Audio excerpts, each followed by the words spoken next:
welcome to the BBC's exclusive 2024 election coverage. In just a minute, we're able to provide you with the first indication of what's happened, what's happening, and what happens next. Will we see Boris Johnson re-elected for a full second term, or will Sir Keir Starmer and the Labour Party, due to several factors, including the government's poor handling of the 2020 coronavirus pandemic, regain trust from the public and take power? Or will the result be unclear? Could Nicola Sturgeon and the SNP ultimately have the final say in who runs the country?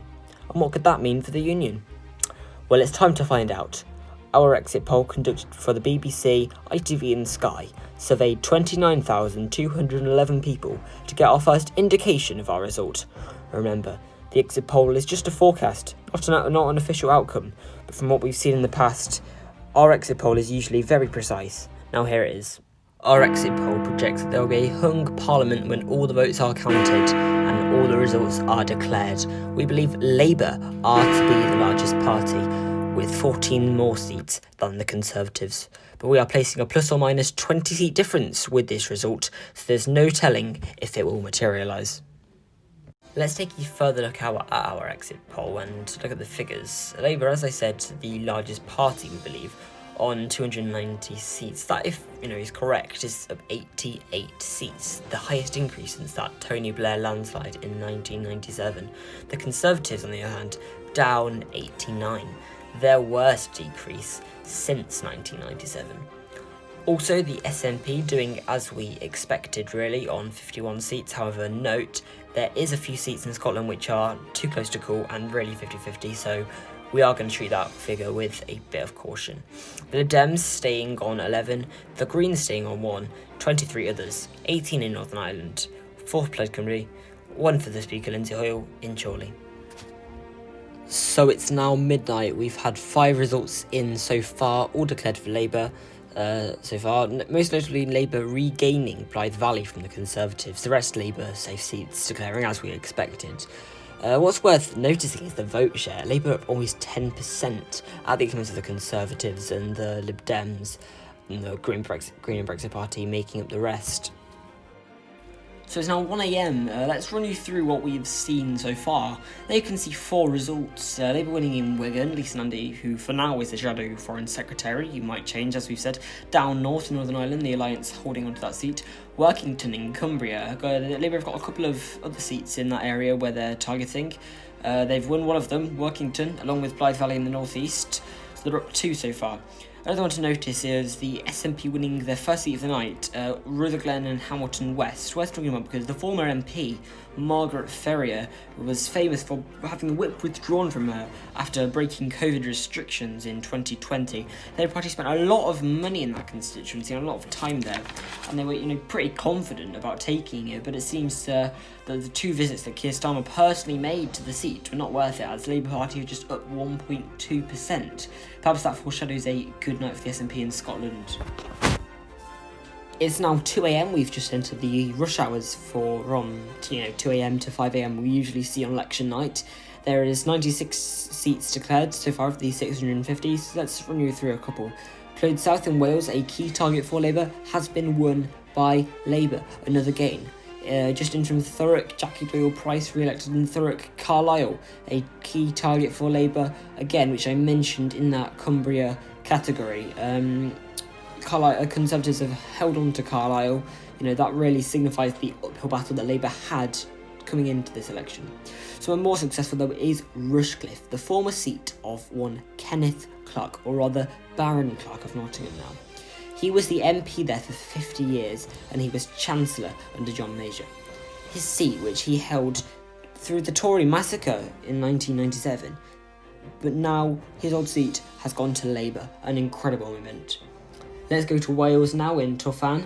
The man who may be Home Secretary soon, Nick Thomas-Symonds, has won his seat with an increased majority.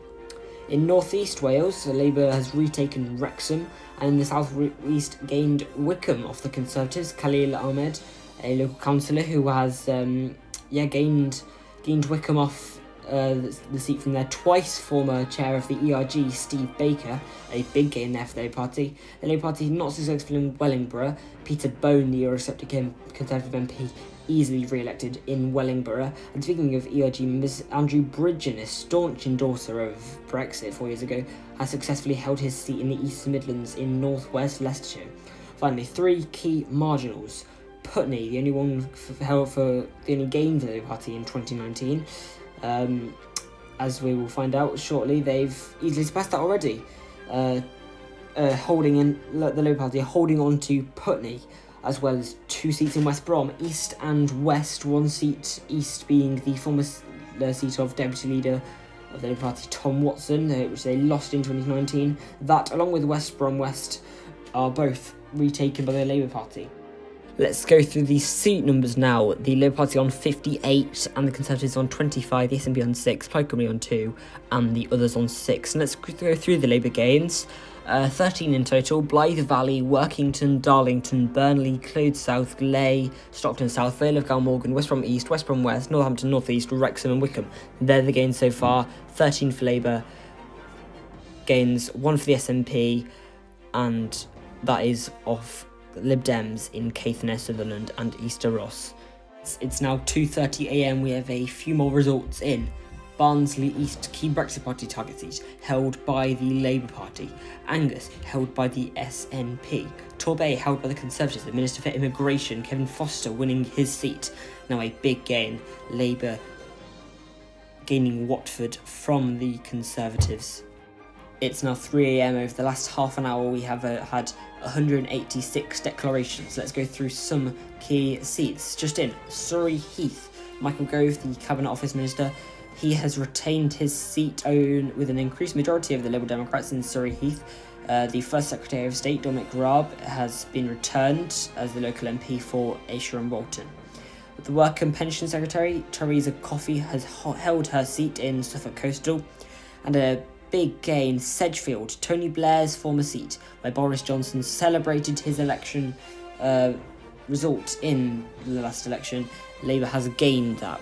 Let's now go through all of the Labour gains. Watford, Birmingham Northfield, Blackpool South, Bolton North East, Bridgend, Cities of London and Westminster, Delin, Don Valley, Gedling, Hayward and Middleton, High Peak, Hindenburn, North Norwich, Pendle, Peterborough, Redcar, Sedgefield, as I just mentioned, Southport, Stroud, Vale of Clwyd, Wimbledon, Wokingham, Wolverhampton South East, Wolverhampton South West, Worcester, Aberconwy, and Hastings and Rye, former seat of Amber Road.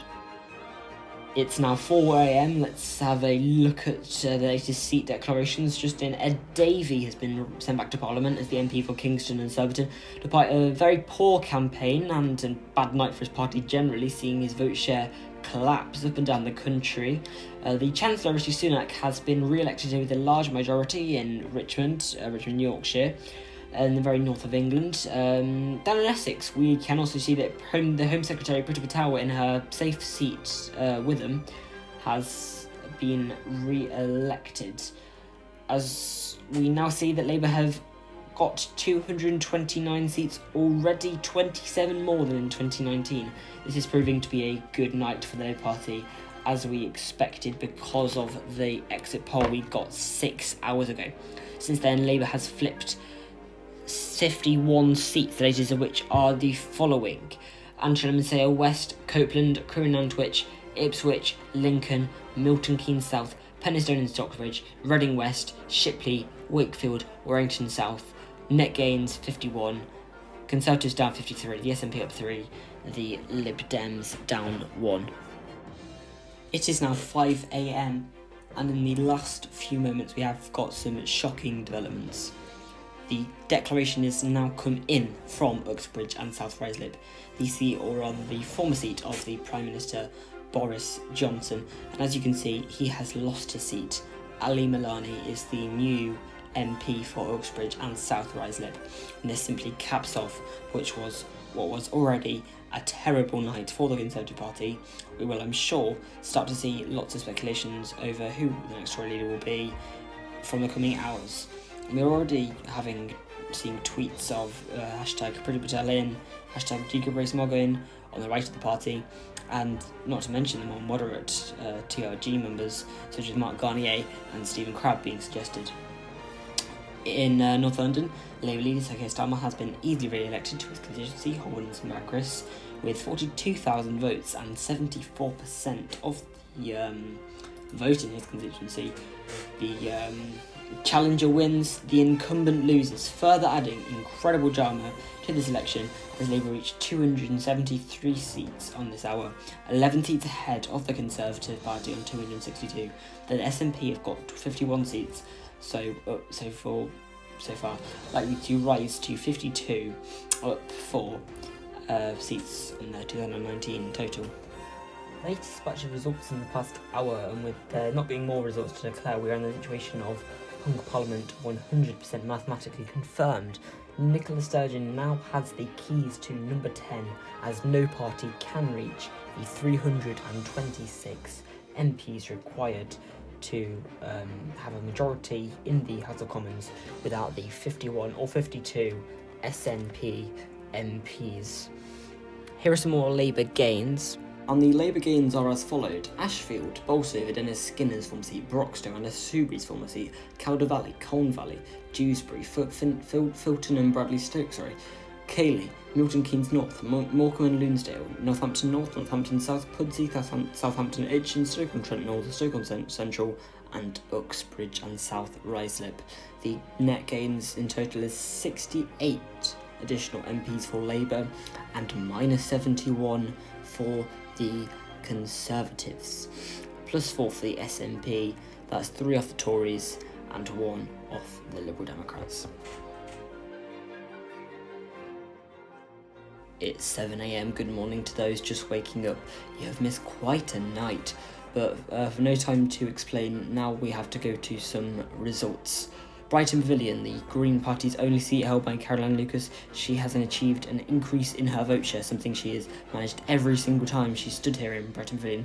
Labour have also won neighbouring Hove and Brighton Kemp Town, 2 holds for Labour and 1 hold for the Greens, who, despite gaining a record number of votes, don't make any inroads in terms of seats. In Cornwall, in Truro and Falmouth, Labour has gained off the Conservatives, a big gain for Labour in the fairly rural area of the country, where Labour aren't usually too successful.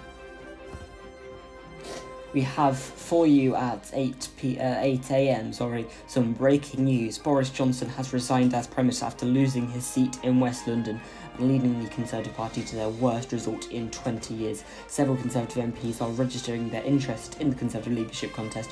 We don't know who that will be yet, but it's going to be interesting to see how it develops. All we know is that the person to lead the Conservatives will not be Boris Johnson. It is now 9 a.m. Every vote has been counted, every seat declared, every MP elected. The final result, as you can see, is a good night for the Labour Party, exceeding the polls and becoming the largest party. The Conservatives, on the contrary, have had a really terrible night, losing their majority and indeed their ability to form a government. Labour, with over 900,000 votes more than the Conservatives, are currently in talks with the SNP over a deal. And these were the scenes minutes ago at Labour HQ as Keir Starmer, the Labour leader and future Prime Minister, he arrived at Labour HQ to an applause after securing a surprise result. He has confirmed Labour will put forward a Queen's speech, which Nicola Sturgeon has announced the SNP will support.